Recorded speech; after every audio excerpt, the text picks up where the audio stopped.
All right, friends, we're back in action here at Betting You on Odd Chopper because one show was not enough. It never is. We talked about some of the marquee games already, but there are a lot more to get into. The greasy ones, the second tier teams, the games that are under the radar that might have a lot of value for us in the betting markets. That's what we're here to do right now. I'm Ben Raz, and Matt Gajeski joins me, of course. I was just asking him about the Falcons and the Buccaneers, not pertinent to this show, but looking at what we got on the menu here, I see some, middling ACC, SEC, Big Ten type games. And then I see some stuff. The MAC is here. The armed forces are playing. We are starting to get into the thick of the season. We absolutely are. We're starting to get into weekday games. We start Tuesday, Wednesday next week. Whew. We've already increased the amount of games we have on Thursday and Friday this very week. There's individual videos on those if you want breakdowns for them. Helps with shelf life to not cover a lot of those on this show. But yeah, man, once you get into conference play, everything means just a little bit more for these teams. You no longer have Western Michigan getting blown out by Ohio State.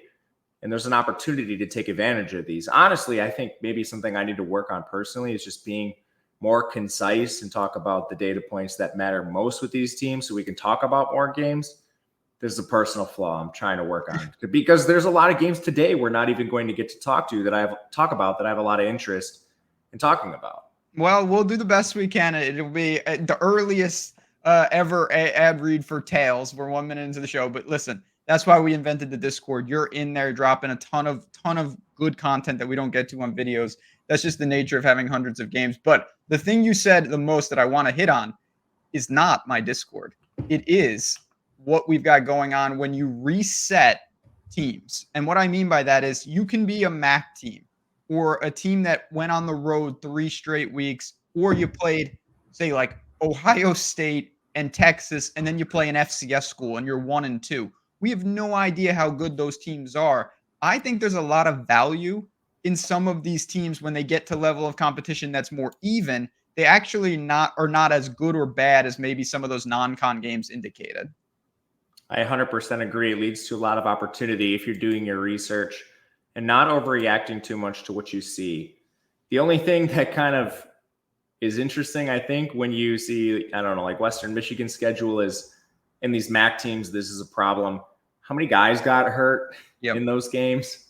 Which leads to another opportunity because it's not exactly easy to find injuries in the MAC or Conference USA. So whatever it may be. Let's dive into it. We start with 2 teams certainly not of that caliber, but they're not on the national stage really either. And that would be Arizona and Texas Tech. You've got a game here. It's right around a touchdown, 6.5 point spread, late night action. What do we make? I've seen Arizona play a little bit, and you've said this a couple of times where it's like you bracket Tate, and what happens to this offense? Is that the story here? Because Texas Tech has been a team. Injuries, they've been a mess, but maybe they're starting to get it together. Yeah, I'm not sure on them, but I'm also not sure in Arizona.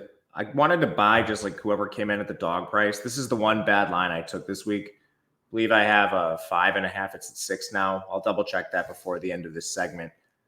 But yeah, I mean, I've just been super alarmed with Arizona ever since I saw them basically get blanketed by Northern Arizona. And the only thing they did was bracket coverage Ted McMillan. And I don't know how that hasn't been a recipe for success for like every single team they faced. Utah did a pretty good job of that. But man, I just don't know how Arizona moves the ball outside of this. They don't really have any strong metrics. I'm not sure they've played the best level of competition either. You look at their schedule, it's New Mexico. They allowed a ton of points in New Mexico. Northern Arizona. They played Kansas State, who I don't think is quite as good as we expected. And then Isaac Wilson for Utah, I mean, his backup quarterback. On defense, that's not exactly the best group of players, and you've been middling against them. I still have concerns with the O-line. That was a revolving door heading into the season. They lost Morgan, of course, and then they lost his replacement to a preseason injury. They have been rotating guys, and it hasn't really mattered against this level of competition so far. I mean, you look at like Kansas State, their defense is bad.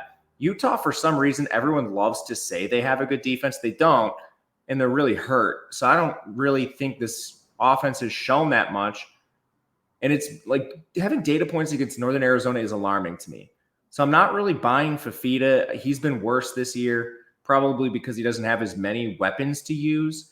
And I don't think their staff is as good as what they had with Jedd Fisch. Like Dino Babers being your OC is not something I'm ever too optimistic about. But this Texas Tech defense is always perennially injured. This year's no different. They have a lot of guys out. I won't get into every individual guy. We'd be here all day.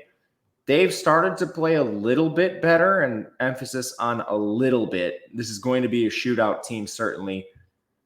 But like when Northern Arizona has success against you, like what do you really have to put on the field to stop this Arizona team? So that's where I keep coming back to. Even bad defenses, if you bracket Tet, that should hinder this Arizona offense. On the other side, Baron Morton's been really good recently, and their air raid offense is starting to click a little bit more.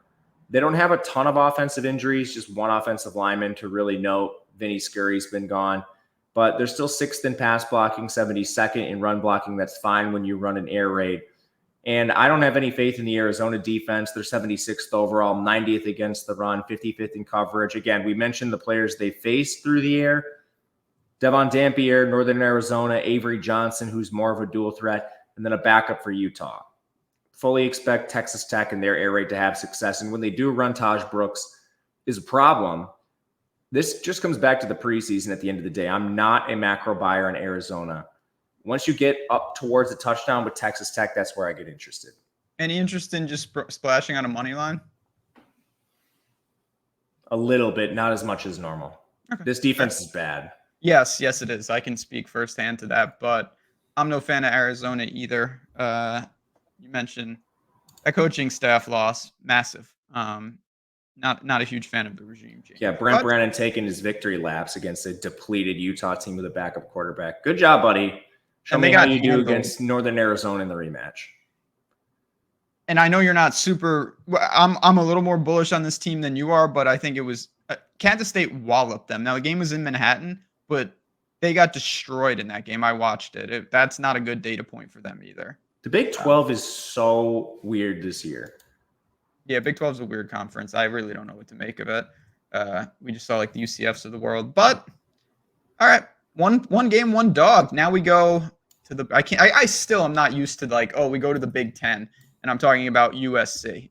It's going to take some time, but we are going to the Big 10, and I'm talking about USC. They take on Minnesota. We saw Minnesota, hang against Michigan.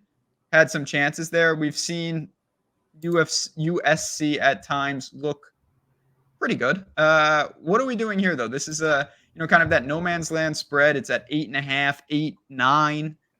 Does USC handle them, or does Minnesota slow the tempo and make it a grinded out game?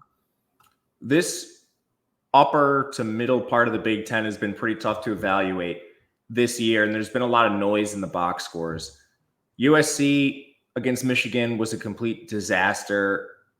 When you have Michigan's offense on the field, it's completely one-dimensional. But USC has so many problems in the trenches that it didn't matter. Their O-line gave up an absurd amount of pressure, 43% of Miller Moss's dropbacks. And then they got steamrolled on the ground on defense. They just don't have the bodies. You're relying on transfers from Wyoming and Vanderbilt to plug the interior. It's just not what you want if you're USC. Obviously, they missed on Bear Alexander. Redshirt aside, he sucked, so it doesn't matter if he plays or not. Can Michigan do anything like that to repeat? And I think the answer is firmly no. Wisconsin did not have a ton of success doing this. They had 4.2 yards per carry on the ground. That's about average. So I'm not really expecting Minnesota, whose rushing attack is not fantastic, to be able to do this. If you just look at rushing efficiency, they're 76th overall, and that's behind the 38th ranked run blocking unit. Darius Taylor has been banged up, but this has not been the Minnesota rushing attack that we've seen in previous seasons. So I'm not sure that they can actually handle the same sort of game plan that Michigan did. In fact, I don't think it's likely after we saw Wisconsin fail at it. And Wisconsin was lucky to have as many points as they did. USC, I'm doing the same thing now. Yeah, you say? We're Khalil Roundtree's on the mind. What can I say? We are. Yeah, tough season. USC muffed a punt at their own 18. That was an 18-yard touchdown drive. They fumbled at the Wisconsin 22 going into score. Now, Wisconsin did some dumb things themselves, like they had a pick six at the end of the game, but it was kind of already out of hand at that point. I think the margin of victory could have been wider for this team. And then what data point does Minnesota really have that we like? They got rolled by Iowa, couldn't stop the run at all in that game. And then they played close to Michigan. I don't really know if we think Michigan's that good. I mean, at least I personally do not.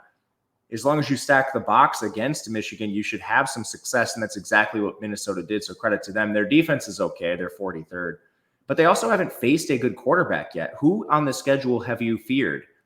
You played Max Johnson in his one game. You held him to 3.7 yards per attempt. That's a decent data point. From there, you played Rhode Island, Brendan Lewis of Nevada, Cade McNamara of Iowa, and Alex Orji of Michigan.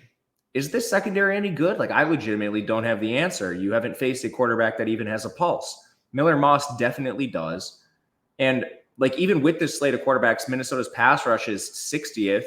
They're not going to get after the QB like Michigan did. I don't know, man. I'm nervous betting anything sort of middling in the Big Ten right now, especially when you're beyond a touchdown with USC. They've had bad special teams, punts, stuff like that. So I don't think I'm going to mess around with this, but I think it is a USC or pass. I am not a huge believer in this edition of Michigan or Minnesota, at least what they put on the field. I like them less than I liked them in the preseason. Yeah, the biggest data point, I'm with you, by the way. It's not a game that's on the top of my card. It might not even make the card. I do like the angle, though. There's a chance that Minnesota secondary is no good. We just don't know. There's a chance they're really good too, but this is a totally new test because of the run out of quarterbacks that they've played. So I kind of like that angle with USC. If this tests 7, and I would be pretty shocked if it does, I will bet USC at 7. I'm just not sure it's going to get there. There's been a couple injuries in Minnesota secondary. Justin Wally's been out. Darius Green, who's more of a depth piece, has been out. It's at least, and I mean, Orji and McNamara still can't exploit this. I mean, what a disaster those teams are passing the ball. They can't throw. The next game used to be the game. It would have been not only on our first show, but it would have been like the premier game of the first show. That's not the case now because Florida State is in the gutter. Clemson and Florida State. It's not an outrageous spread. You're talking about 2 touchdowns. Is that warranted, or is Clemson going to continue? I mean, you have to. I don't like their level of competition, but they have absolutely destroyed everybody in front of them since Georgia. Yeah, they have a bad level of competition, which is hanging up books, apparently. It's definitely hanging me up, especially with Florida being a perennial underachiever. And not perennially, like at least, I mean, yeah, maybe you could make that argument. They had one good year and one average year. After that, they've been terrible. And honestly, this offensive line is a throwback to the Dalvin Cook days with how bad they're playing. I will say they have returned a couple players. They did return Byers and Washington on the offensive line. They were bad even when they did play earlier this season. So I'm not sure it's a huge upgrade. They're still missing some other guys like Richie Leonard and Robert Scott have been hurt. They don't have any run game right now. They're using scatback Lawrence Toafili in a full-time role because Jalen Lucas and Roy Dell Williams already got hurt. Defensive backfield is a little healthier now. The only guys they're still missing, it looks like, are Greer and Murphy. They had a ton of guys out previously. They're all back. And I don't know, man. Like, there was a lot of returning production on defense. These guys have all been bad mostly. The only player that's really stood out is Peyton.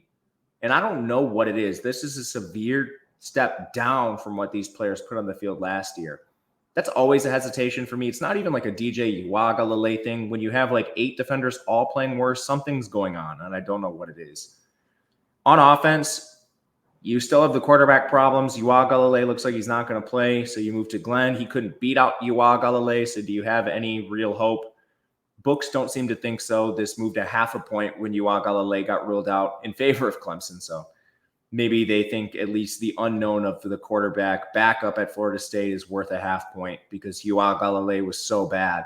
But I mean, offensive line's allowing a 44% pressure rate. Their receivers are terrible. They don't have any good skill position players. Like, he's just working with what he had at Oregon State is better than what Florida State's putting on the field this year. This is a far cry from Keon Coleman, Johnny Wilson. We say this every week. But I don't know if I trust Clemson either. This offensive line, 17th in pass blocking, 92nd in run blocking. They returned a lot of players. None of them were any good last year, so you'd relied on a lot of significant improvement. They looked horrible against Georgia, And then fantastic against Joey Aguilar, CJ Bailey, and Ashton Daniels of Stanford. Just a terrible crop of signal callers to face. And Bailey was in his first start.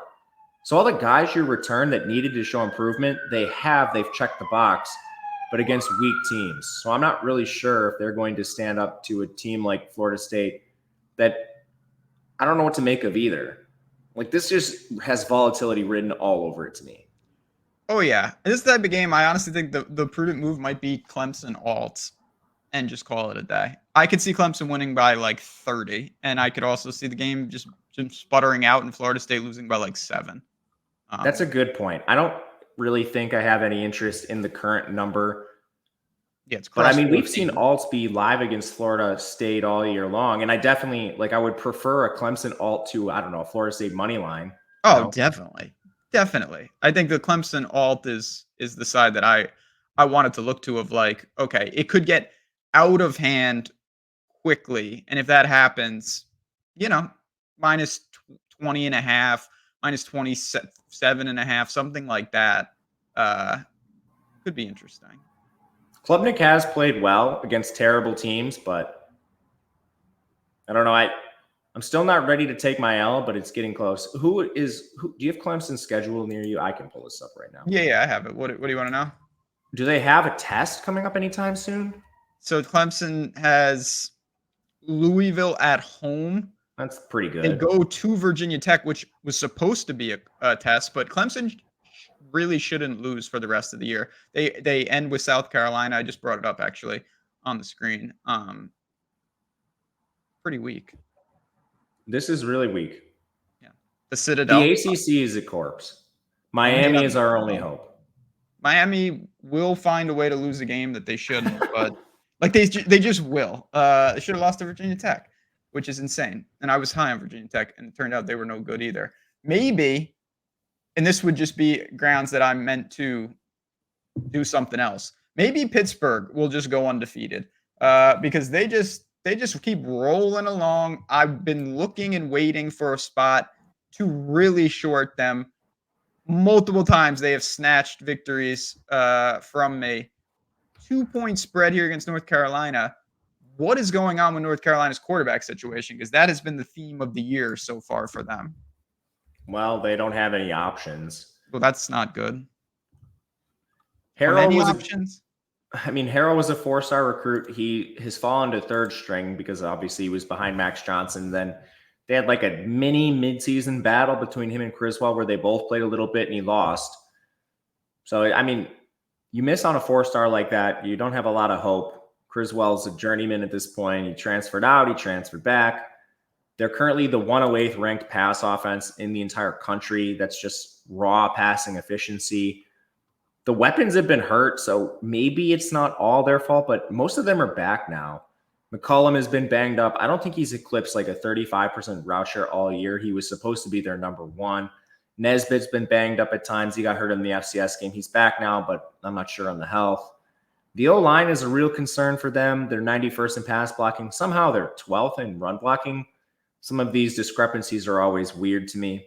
But their run game is the only bright spot that they've had. It's just Omari and Hampton because they cannot throw the ball. Criswell, 2 big-time throws, 6 turnover-worthy plays. He's run hot on the turnovers. He should have more of them. And he's taken a lot of sacks. So, I mean, this is a problem. When they're dropping back, he's not evading pressure at all. And you go to Pitt. I'm not a Pitt believer by any means. I personally think the defense is going to cost Pitt at some point in time. I do think this team is more of a shootout team than what they've shown. They do come in 61st in total defense, 76th against the run, 51st in coverage. So I suppose that benefits North Carolina. It's not the toughest stylistic matchup. But Pitt's defense, they've shown cracks at times, which is a concern for me. 7.5 yards per carry to Corey Kiner.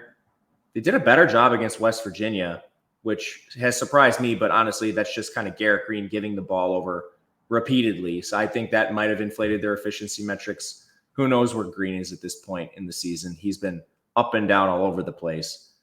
But I think Pitt has a lot more success in North Carolina just across the board. Even with the defensive weakness Pitt might have on the ground, defending to run, I'm not sure North Carolina's one-dimensional offense is going to be able to consistently exploit this. they'll run Omarion Hampton like 27 times, so he's almost a lock to get 100 yards. But at what cost? On the other side, the air raid has worked pretty well for Pitt. I mean, I had a lot of questions coming into the year. You know, they go from Whipple to, I forget, the old Boston College OC power run games. I mean, you've been flip-flopping air raid, power run game, air raid. Now you're back to the air raid, but it's surprisingly been pretty good. The only thing that trips me up here is Eli Holstein has run hotter than the absolute sun on turnovers. I don't know if there's any quarterback that's run hotter than him with his 8 turnover-worthy plays to 2 interceptions. Just unbelievable. The O-line's not good either. This was a huge concern we had coming into the year. They already had some players injured. They're 56th in pass blocking, 118th in run blocking. But on the short list of most efficient running backs in the country, Desmond Reed has been amazing. Yards after contact, forced missed tackles.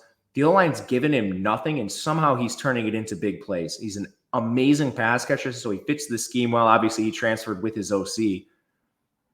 The whole offense is just like these skill position players are good. The foundation around them is bad, which leads to volatility. I mean, you see Pitt getting crushed in games. They have these wild comebacks. At some point, this team is going to get pounded. I just don't think North Carolina is the team with the answers. I actually took Pitt. They're off a bye at a -2.5. I do not want anything beyond a 3. Absolutely not with this volatile team. But even with Pitt's weaknesses, they're still better than North Carolina really at every point.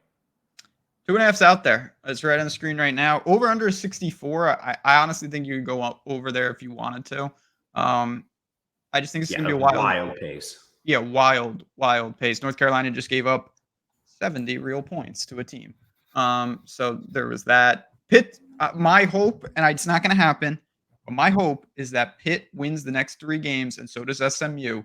And then Pitt goes to SMU, and you can mark my words, that will be my biggest college football bet of the year. I don't care what the line is. SMU will take this team apart if they are both sitting high in the ACC. I've bet against Pitt twice, man. So have I. And I also bet them against Kent State, and they ravaged them. But the come from behind wins against Cincinnati and West Virginia have killed me. Who does Pitt have next 3 games? So Pittsburgh could do it. They've got home games. So they've got North Carolina. Then they go, Syracuse comes in. No, Cal comes in. And then Syracuse. Not easy, but you love catching Cal across the country. And you're home in these games. Yeah, so Cal's got like a 5-hour flight or something. And then they play at SMU. Yeah, man. I like that spot. He's got to go to Louisville though. So that's schedule's not. They definitely have the hardest part of their schedule coming down the stretch. This is a tough schedule. I can't believe they've come through unscathed. It's disturbing. Before we get to the next games, I will mention, of course, again, we're gonna knock out a lot of games here, but I said right at the top, there are so many other spots. Just looking, like I said, UMass and Northern Illinois, games like that. If you have questions on any individual games, you can always tweet us, Matt_Gajewski at JazzRazBets.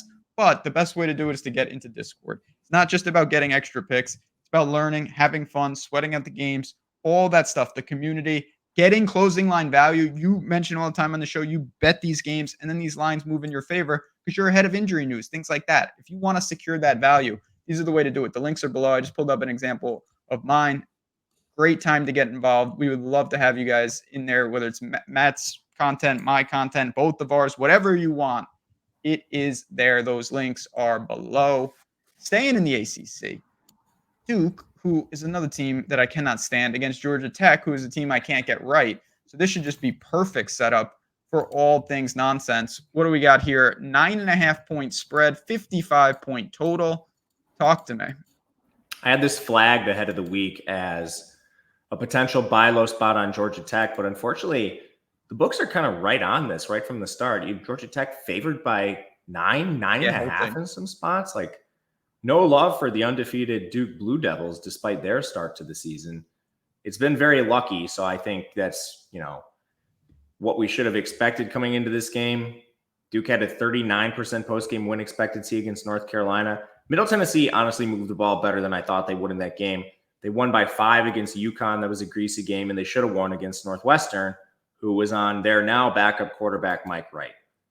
A wildly easy slate of games that Duke has run through with games they should have lost. This team should at least be 3-2, and somehow they've come out of this 5-0. Georgia Tech is the opposite. They have, the Florida State win, which looks worse and worse. Georgia State. Then they lost to Syracuse by 3. They lost to Louisville by 12. I know we've been over the Louisville game a lot on this already, but I guess I'll recap it briefly. Georgia Tech had a fumble at the Louisville 6. They missed a field goal. They had a turnover on down at the Louisville 3. They had a blocked field goal that went back for a touchdown. And then they had another turnover on down at the Louisville 21. That's 5 trips into opponent territory that resulted in 0 points. Some of them directly resulting in points for Louisville, like the blocked field goal touchdown. And we only lost that game by the hook. It was a +11. They ended up with a 12-point margin of defeat. Power ratings like Georgia Tech more than Duke straight up. It's almost across the board. The only place Duke has an edge is on defense. They're 21st overall, 10th in coverage. I'll poke a hole in that right away. You face Mike Wright of Northwestern. He's a backup now. Nick Evers of UConn. He's not been very good. Nick Vadiato of Middle Tennessee State, and Jacoby Criswell, the backup for North Carolina. It's 2 backup quarterbacks and probably 4 signal callers all outside the top 100 if you were to rank them in the country. Then they have a hole on run defense so far. They're 84th there. They allowed 10.4 yards per carry to Jaden Credle of Middle Tennessee State. They just sold out to stop Omarion Hampton, which ended up working. He's still at over 100 yards. But before that, 5.9 yards per carry to Northwestern's Cam Porter, 5.0 to Cam Edwards for UConn. The run defense is bad. I don't buy the coverage because of the quarterbacks you face. If you made me pick a strength, it is down there. And then I'm not a Malik Murphy buyer either. He doesn't always take care of the ball. He can't run. The Duke offensive line hasn't really faced anybody of any consequence. The best pass rush they faced has been Northwestern. Georgia Tech doesn't do a lot of things well on defense. They do stand up against the run, which I think is at least solid. You can hang your hat on that. They face by far more difficult quarterbacks coming off Kyle McCord and Tyler Shugg. I just don't think I can play a -9. I was hoping this was going to be honestly, I thought there was a chance it was going to come in around north, just barely north of 3. Oh, wow. That would have been. Whew. I mean, so Duke still has pretty good power rating metrics. They come in 39th for me. They played Elon. They did. Elon. And obviously adjusting for strength of schedule is very hard when you've played Duke's schedule. So I thought maybe that was a bit generous, but man, books thought it was really generous. One angle I think you could take is maybe you look to a pace spot. This has been flirting with 54.5 at times. I have some interest there. Duke is playing really fast. They're 13th in pace. Georgia Tech is 87th, and that is severely influenced by their 37 seconds per play against Florida State in that stupid game. They played much faster since then. That's at least an angle I think you could look to. I don't think Georgia Tech's defense is any good. They're 123rd in coverage. And again, I will poke holes all day in Duke's defense. I don't mind that over. I might lay the points. I really don't like Duke. I don't think Duke's any good. I don't think they're good either. I know it's maybe to the premium, and I'm missing some of the value that I could have got just because where it opened and whatnot. But I think this is just 2 tiers of a team on the road. Duke's going down here. That's no surprise. I think they go down pretty hard, to be honest. I don't like. What did this open at? I think it opened north of a touchdown. I think it did too, because when I'm usually. Yeah, you're quick to the draw. And this was a game that I also was looking to hit, and I never was close to getting it because it moved pretty quickly no matter where it opened to around where it is right now. I didn't even like the opening number because I do believe it was north of a touchdown too. It was. I'm almost certain. So a lot of respect for Duke. I don't think it's particularly warranted, to be honest. Elon's a quality team. Other than that, they got nothing to show. Phoenix. South Alabama. They play this week. What? Who does Elon play? Even I don't know that. We'll wait for their basketball team. They've never made the tournament. Little known fact. South Alabama and Arkansas State. The old Red Wolves. I've been waiting to actually back this team. I was super excited to back them at the beginning of the year, and I really never got a chance. In theory, this would be the spot, but I'm not sure I understand what's up with South Alabama. Tried to bet against them with Appalachian State. Gio Lopez, they destroyed Appalachian State.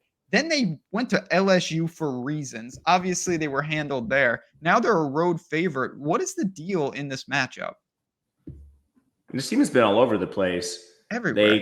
They kind of got crushed by North Texas. They lost to Ohio.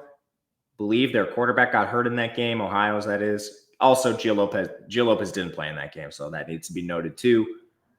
FCS, of course, Northwestern State. App State, I think, is just worse than we thought, so that needs to be considered. And I don't know how we didn't bet LSU last week. That showed value for me, but I just always – this is sometimes a flaw of mine. I don't like betting games where teams name their score. But honestly, like, that was inside 20 at one point. So just a flat-out miss. South Alabama does not have the talent to compete with an SEC team. I don't know what I was doing. I tried to bet the over and talk about annoying. Like, South Alabama's on the doorstep multiple times, and they just got stopped on 4th down. It was one of those games. Yeah, they're just a greasy team. Yeah. Didn't Arkansas State cover against Michigan? Arkansas State's been fine. I simply haven't bet them. I don't think I bet them at all this year. Let me see who else they played. Because they definitely, they did play. They got Michigan. murdered by Iowa State. Kind of a weird result against Tulsa. I thought they would crush Tulsa. Not that that matters. They also beat Central Arkansas by 3 points. That was the only time I bet them, was to open the year against the FCS school in a moneyline parlay. And that did get there. But yeah, they played two. I think we both respect Iowa State a lot. So this is a nice, in my mind, more regression to a reasonable opponent. I think that too. I have some hesitations with this team. First off, Jalen Raynor has not been good, and it's not just been Iowa State and Michigan that'll happen. He hasn't played that well outside of those games either. His completion percentage is 54%, 6.1 yards per attempt, 3 touchdowns, 5 picks, 3 big-time throws, 7 turnover-worthy plays, still running the ball a decent amount. But this is a step back from what we saw last year. They just came off their bye, and funny enough, they brought in John Gruden, yes, the very John Gruden that you know and love, to help fix some of his confidence issues is what it seemed like to me. They just basically, this is a paraphrase of the quote, try to get him back to what he was doing last year. But yeah, I mean, it's probably not a bad thing. His play is bad, but bringing in Gruden to help surely won't hurt, I think. Part of his problems aren't his fault. Offensive line's been bad. 106th in pass blocking, 114th in run blocking. This unit's been decimated by injuries. They've had 2 starters out. And I don't know if these guys are going to be back. They both missed the Iowa State game, Mykylan Thomas and Elijah Zollicoffer. The bye would help them theoretically here, but offensive line injuries for Arkansas State, like, do we really expect this to be reported on? I don't. So perhaps there's a little meat left on the bone if those guys return. South Alabama has a terrible defense. So this truly might not matter. 107th in total defense, 98th in run defense, 94th in pass rush, 102nd in coverage. And it's not just LSU who scored on this team. App State should have scored far more points. They had 6.6 yards per play. They had an interception on the South Alabama 7-yard line that was returned all the way to the App State 4. And then there was like that horse collar penalty on that. App State had a turnover on down at midfield. They fumbled at the South Alabama 19, had another turnover on down at the South Alabama 14. That game could have been like, 48-14. It could have been like 48-27 or something. It was much closer than it seems. And the point I'm trying to make here, South Alabama's defense should scare nobody. They gave up 52 points in North Texas, 27 to an Ohio offense that's not that great. If Raynor has fixed some things, he should be able to move the ball here. And we love the skill position players. They returned everybody. Jaquez Cross is a Purdue transfer. He's back. Zach Wallace is still there. They have 3 returning receivers. Courtney Jackson's from Syracuse. He's been there. Corey Rucker's still there. Malik Hornsby came in. They have 3 returning tight ends with starting experience. They had 5 on the offensive line. Now, those guys are hurt. But, I mean, this is an offense we wanted to buy low on. On defense, I think they'll be just fine. It's definitely not a strength of their team. It shouldn't be this year. But they added some solid transfers, and they had a lot of returning production. You're going to give up points when you face Michigan and Iowa State in back-to-back weeks. And honestly, Tulsa is a pretty good offense themselves. So they're 129th overall. It's certainly not good, but I do think they're a little bit better when you adjust for level of competition. They're probably right around where South Alabama is. I don't know. The pause I have is injuries. I would love to bet an Arkansas State side, but I think I'm going to wait till warmups. I'm leaning that way too. I'm also looking at over 62. Pace is good. South Alabama 59th, Arkansas State 35th. Two terrible defenses. I think Gio Lopez has acquitted himself as a reasonable signal caller at the very least. If his arm's not working, he can fall back on his legs. He's run hotter than the sun with turnovers too. 4 turnover-worthy plays, 0 interceptions. Of course, it's because I've been betting the other teams, but maybe if I bet the over, we could get some turnovers. Keep an eye on that. That's not a bad game, though. I will probably have action one way or another. Toledo killed me a couple weeks ago. Absolutely crushed me against Western Kentucky. Awful loss. You're getting some action, though. 6.5-point spread. Miami of Ohio almost lost to UMass. They needed overtime. I don't know what that means. I'm not even going to waste time talking about UMass. Maybe I'll waste a little time. They're not as bad as it seems, so I'm not stunned by that, but I am kind of surprised. I still think Toledo might be the class of this. We'll talk about Northern Illinois, I'm sure, at some point in life. What do you make of this game?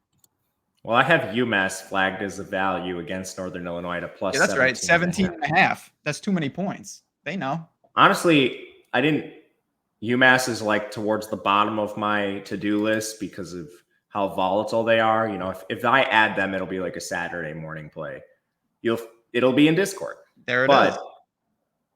This Miami, Ohio team enters like what should be the premier buy low spot.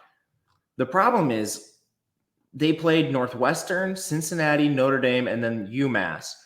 They're coming out of this so damn hurt. This is why I hate when MAC teams play a really difficult level of competition. I have 4 starters in the secondary flag for injury.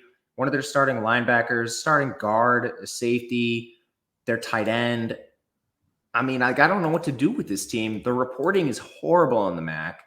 It's the worst conference for reporting. On paper, this is the number 1 team in the conference. They had the best preseason odds. But honestly, like right now, you don't know who's playing. I love Gabbert. His pass catchers are fine. He had Calderon back. He's one of the injuries. They had 4 starters back on their offensive line. Again, their guard is hurt.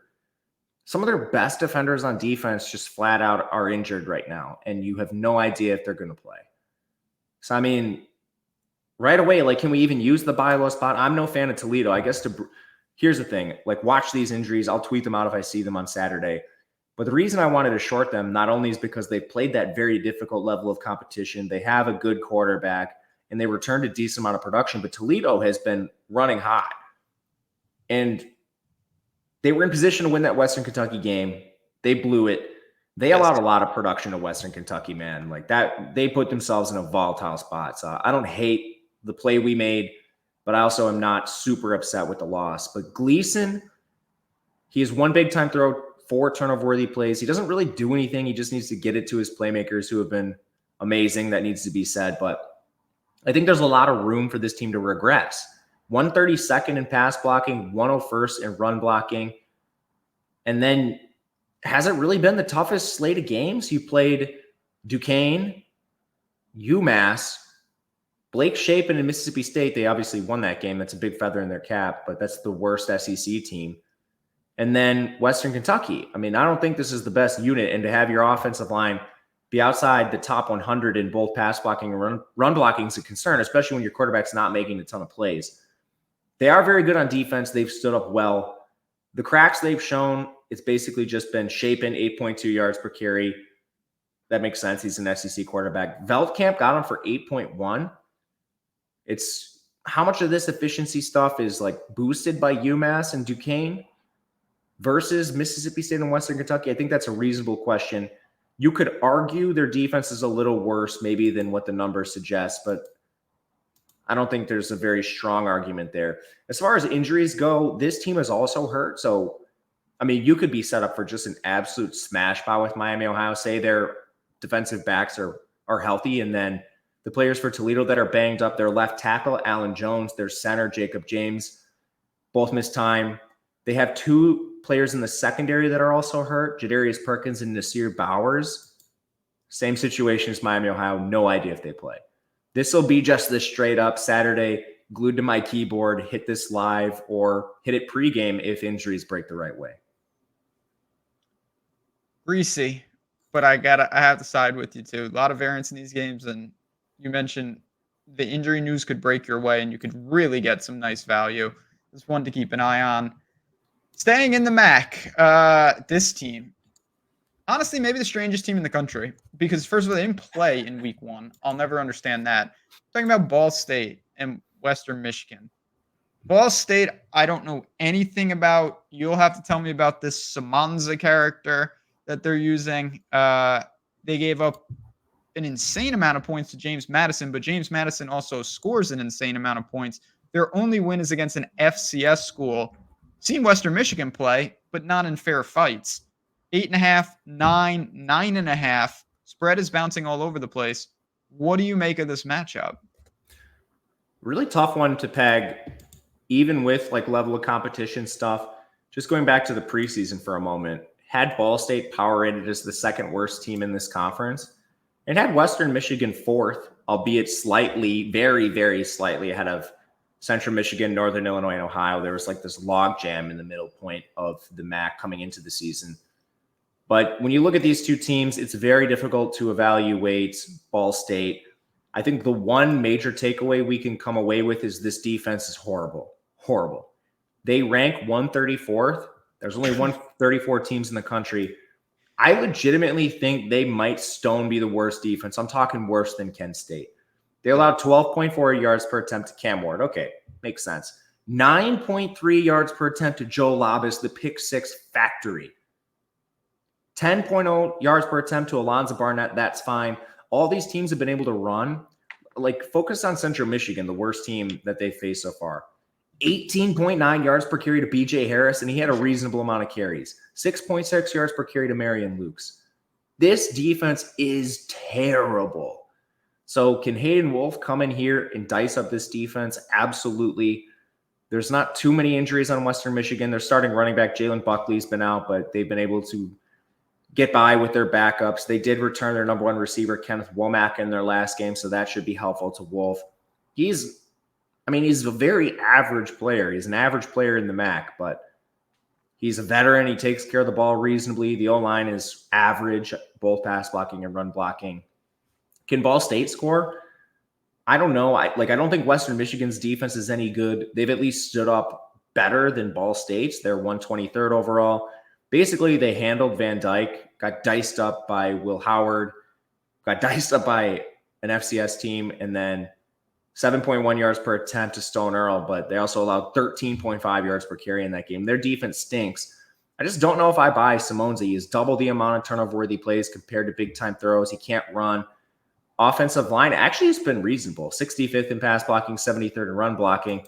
They just don't have any weapons to use. It's one of the worst receiving corps in the entire country. They don't have a good running back, and Vaughn Pemberton's been hurt, so they've been relying on Braden Sloan. You know, behind this offensive line, they still rank 115th in rushing efficiency, which takes into account like what your offensive line has blocked for you. It's basically just trying to evaluate how your running backs force missed tackles and then their yards after contact. They're 115th in that blended efficiency stat. So, I mean, can they take advantage of Western Michigan's poor defense, especially against the run? I don't think so. I show value on Ball State, but I don't think I could ever bet that. And then this is a question I have. What do you think about the under? 55.5 in that area. Pace is bad. Western Michigan 99th, Ball State 91st. Both these teams have terrible defenses, but level of competition has been high. Now that they have sort of this like equalization factor in conference, do you think they struggle to score some points and maybe some drives stall out? My main concern with that is Ball State's defense. Well, so that's what I was going to say. I think that's more than reasonable. That's an angle on a macro level I take a lot because it's just not the same when you're playing teams. You know, Cam Ward and James Madison are just going to do things.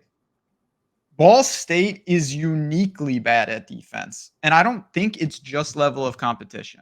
That's my worry. So like they might be like, you know, I've seen this firsthand with the UMass defense. It's like, I know this isn't a data point that we really need to dig into a ton, but it's not nothing. Missouri State scored 34 points on Ball State, the FCS school. Like, they also were moving the ball pretty regularly in that game. And I don't know anything about Missouri State, but I know enough that shouldn't be happening. So I'm just like a little freaked out with that as well. That game had 48 points in the fourth quarter, so that's just Yeah, I mean, optics are bad. Ball State returned 2 starters on defense this year.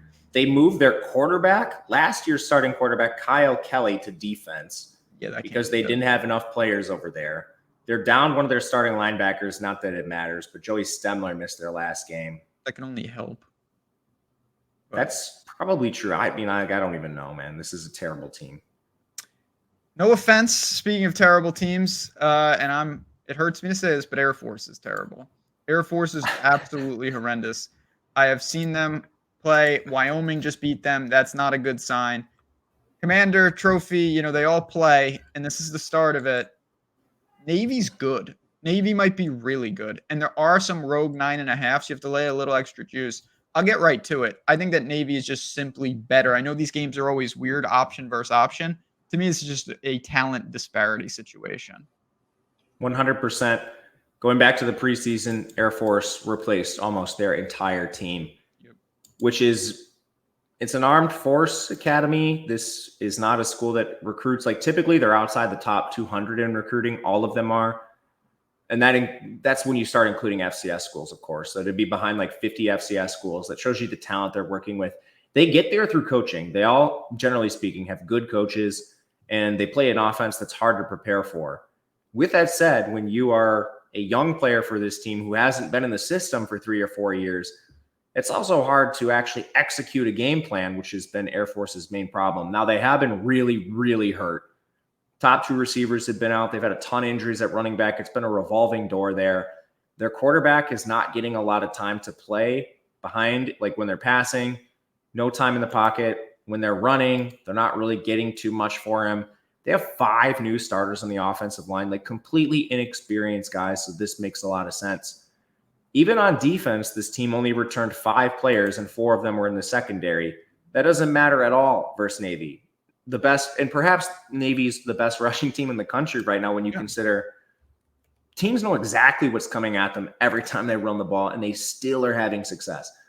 Biggest data point is they murdered Memphis, who knew exactly what was coming. So, I mean, right away, they should have a ton of success against Air Force papier-mâché defense. And I don't know if there's that. Like, Navy's having success throwing the ball. They're not doing it a lot, but they're averaging 14.5 yards per pass attempt.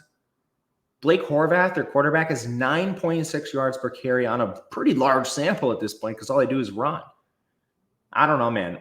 The Air Force team, I guess, will spend a little bit of time there.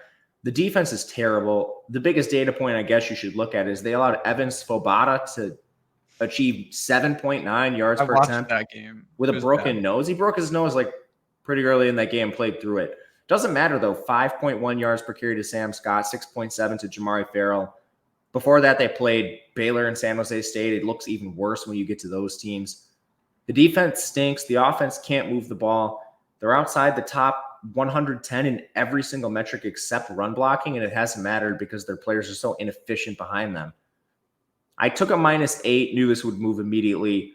Anything -10, I'm running to the window with that. Alt stuff is in consideration. The only thing that holds me back on alt stuff is pace is going to be putrid. Awful pace. Just Air Force is not ready. And I'm a big, like I said, this Navy team reminds me of the good Air Force teams with Daniels. Like when they would throw, they wouldn't throw a lot, but when they would, it would be like a 30, 40-yard pass. I know Air Force runs kind of a different variation of it, but at the same time, they have no answers. They'll be better in the future. They are the worst of the service academies. It's pretty clear. They are. And I got to say, my brother has been touting this armed forces parlay every single week between Navy and Army. So I got to give him a shout out. He's been very successful. Been on it because they both look pretty good. Buzz is here. I'm right by West Point. A lot of people excited. Army. Okay. You want bizarre. There are 4 schools in the country that have owl nicknames. You've got Rice, you've got Temple, you've got FAU, you've got Kennesaw State. Army played 3 of them back to back to back. How shady is that? I did not know that. That is why would anyone know that? Quick aside, do you like Army in that game? Army against Navy?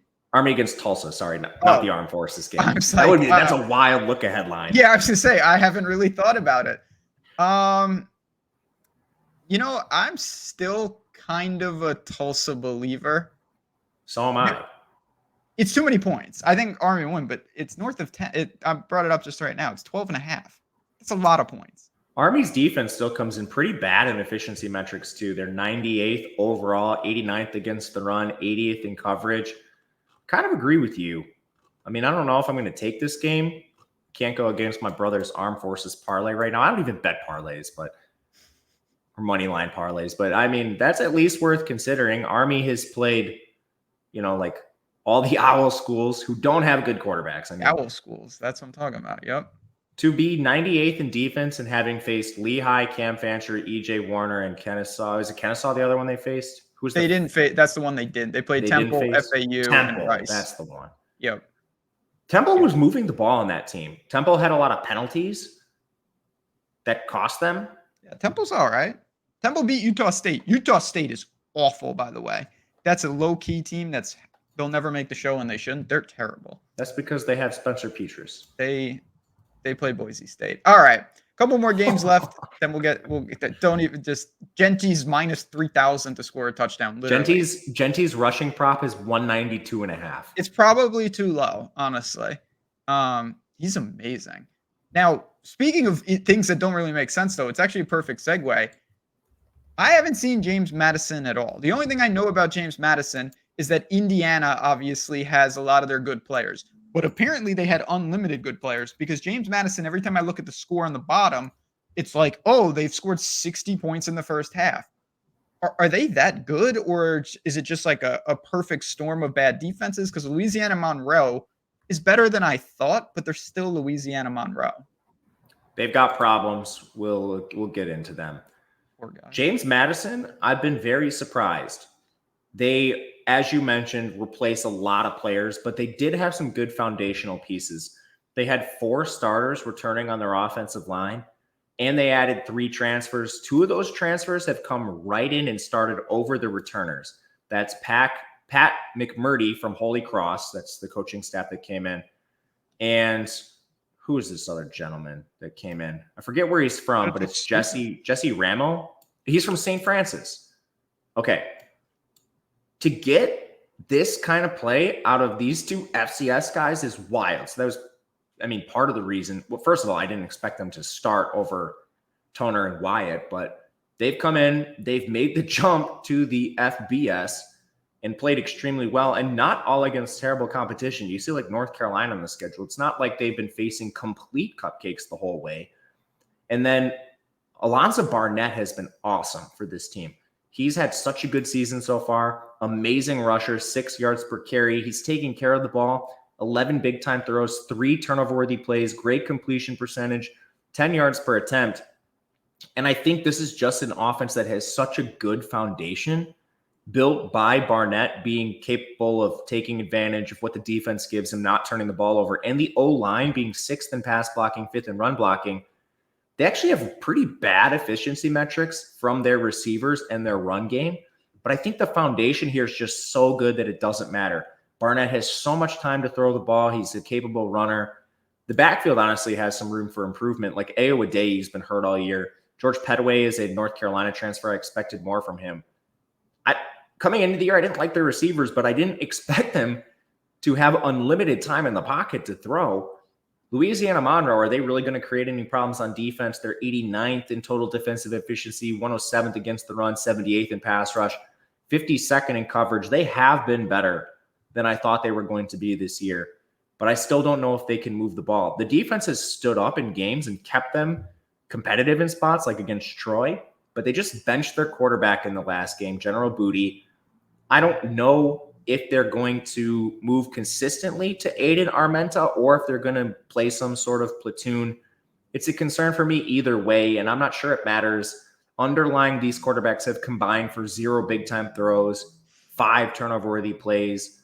Armenta might be mobile. He has 2 carries for 14 yards. I'm not going to really look at a 2-carry sample and make any conclusions. But neither of them is going to be playing behind a good offensive line, 103rd in pass blocking, 123rd in run blocking. Louisiana Monroe, until they get this quarterback situation figured out, is going to have to rely on their defense, and it's an average defense. Facing James Madison, what are we really expecting here? The only hole on James Madison's team so far this year has been their 106th ranked run defense. They're actually 8th in coverage. But they faced some pretty hard backs, like Omari and Hampton was on that schedule. Like even going back to their first game, Cartevious Norton's an Iowa State transfer. They've played some pretty good backs. There's a chance maybe they're even a little better. Well, I laid this at 14.5, I believe. Yeah, there's still some. This line's bouncing around. There's still some. You're gonna have to lay some juice here and there, but there's a 16.5. There's a bunch of 16.5. Under 17, it's a go. Yeah, so there you go. It's a go. Two more: Louisiana and Southern Miss. How did this get on here? Southern Miss. I don't know. They're another team. A lot of issues. Home, multiple touchdowns that you're receiving.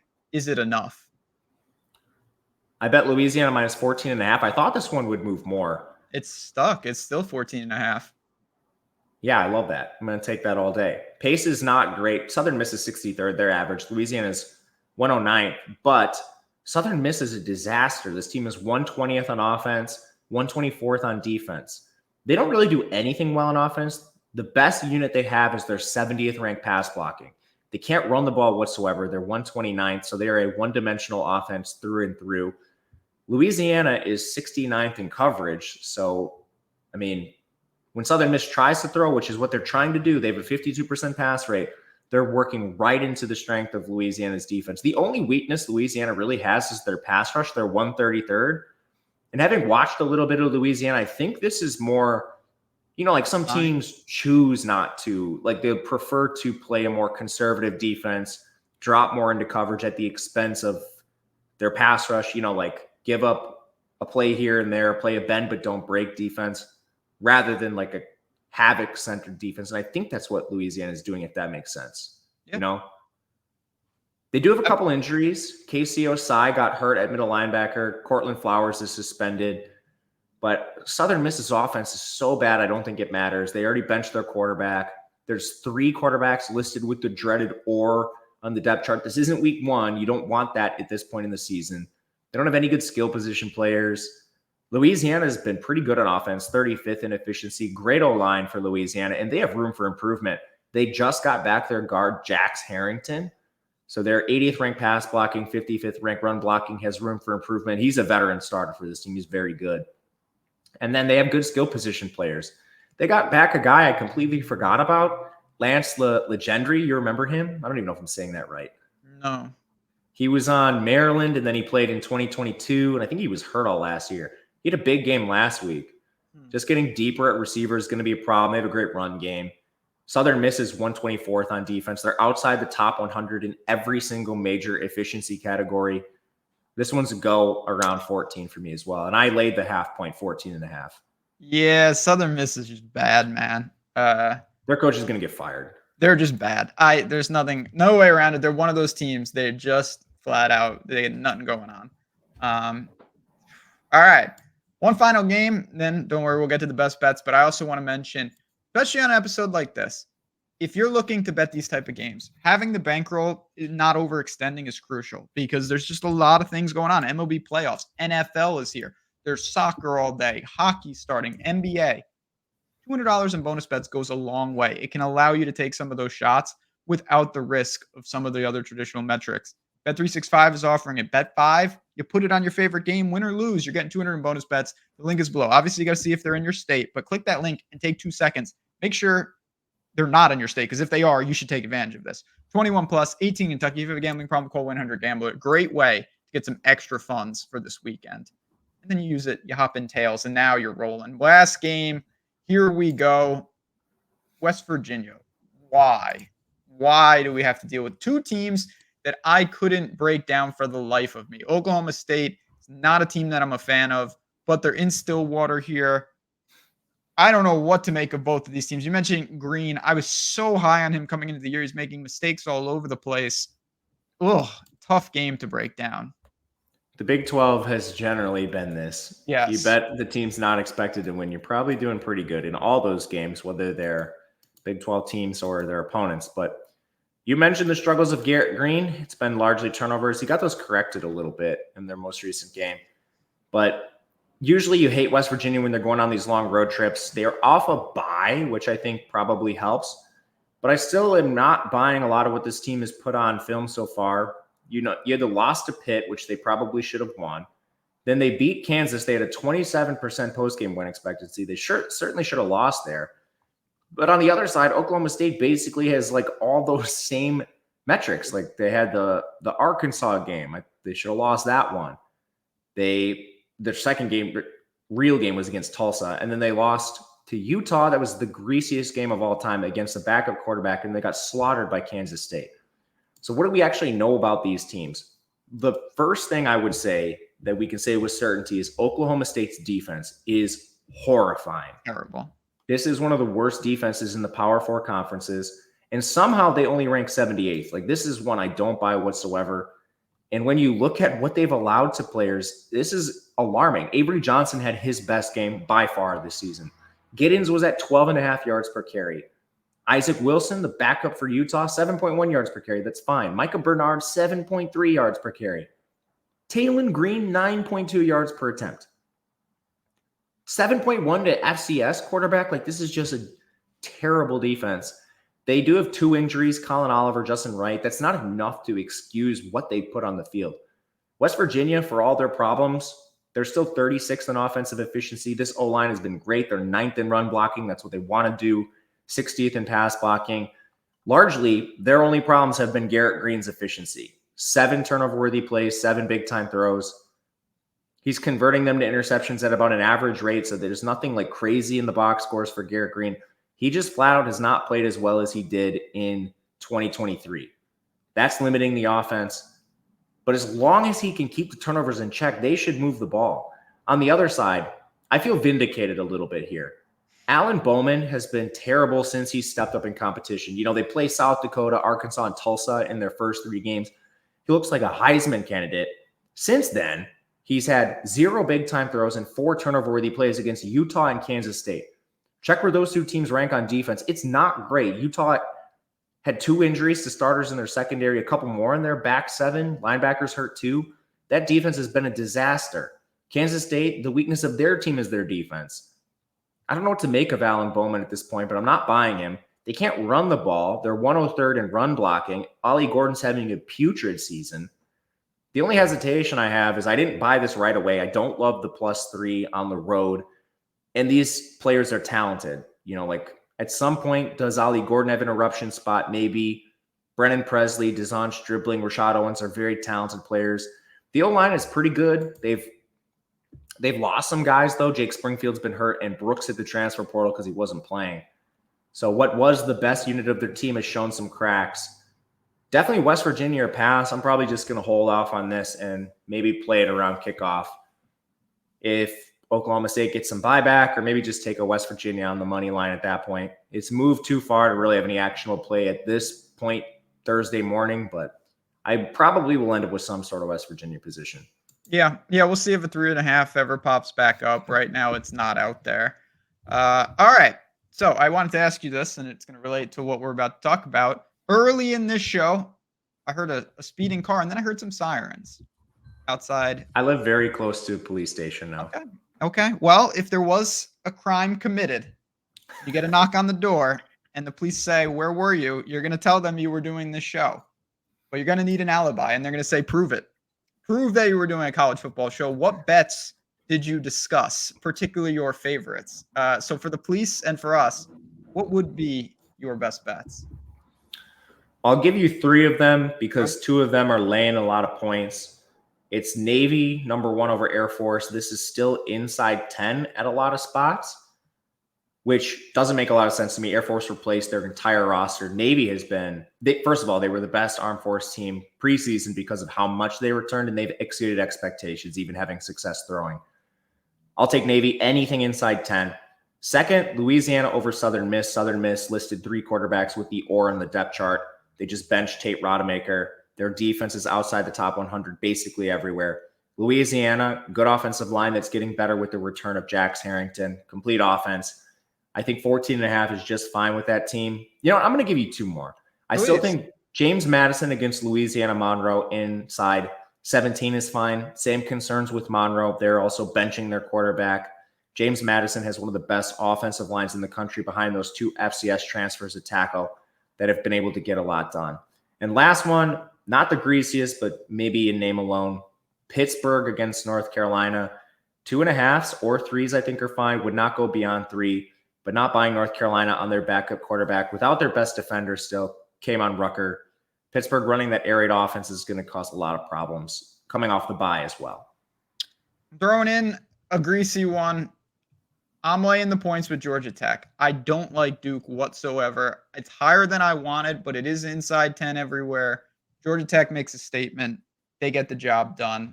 There you go. A little 5-pack for what we got going on here. Again, all of it and more in our Discords. Those links are below. Just come in for the weekend. Test it out. No big commitment, but absolutely worth the price of admission. No doubt about it. Woo! All right, sir. We are ready to rock and roll for week 6. Thanks for tuning in, everybody. Please hit the like button. Please subscribe. Helps us out immensely, and we want to make sure you're getting the best content here possible at Odd Chopper. On that, for me, for Matt, and for all of us, good luck. Enjoy the games. Talk to you next week.